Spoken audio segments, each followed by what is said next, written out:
So my husband is very against me cutting my hair and also very against me doing it myself. Don't worry, I have an appointment scheduled at an actual beauty salon because I am a pharmacist, not a hairstylist. So I'm gonna put it in these little hair ties because that's how I saw somebody do it on TikTok and I think it looked really good on her. I'm gonna make it as even as I can because I do have to work tomorrow and Wednesday before my hair appointments. But full transparency, this is not the first time I've cut my own hair and it probably won't be the last. So maybe I am a little bit crazy, but what are you gonna do? And I'm looking forward to styling short hair again. I'm relearning how to do that. I think she's gonna make my color a little bit darker and like less brassy too because I've dyed it at home the last few times. I wanna cut it a little bit longer than like the actual length that I'm gonna be going for because obviously she needs to put layers in it and everything. So I'm thinking like I'll cut it ish. So that's like what, like 5 inches maybe?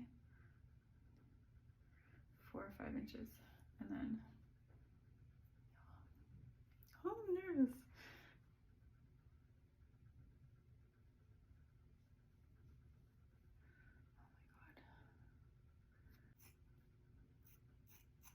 Oh God. Wow, that was super uneven. Oh no.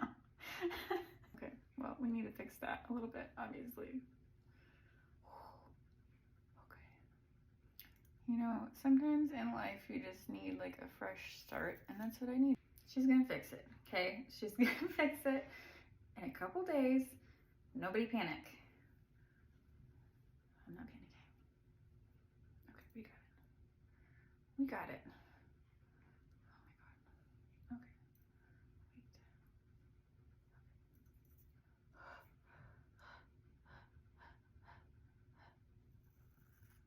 I feel a little like Britney Spears.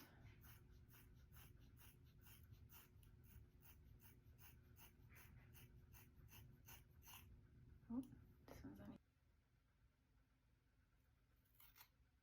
These scissors are pretty nice though. These are actually like from a hair cutting kit that I bought a long ways back because I cut my kids' hair sometimes. Are these even? I can't really tell. I don't know. I think so. Hey, final test. Oh my God.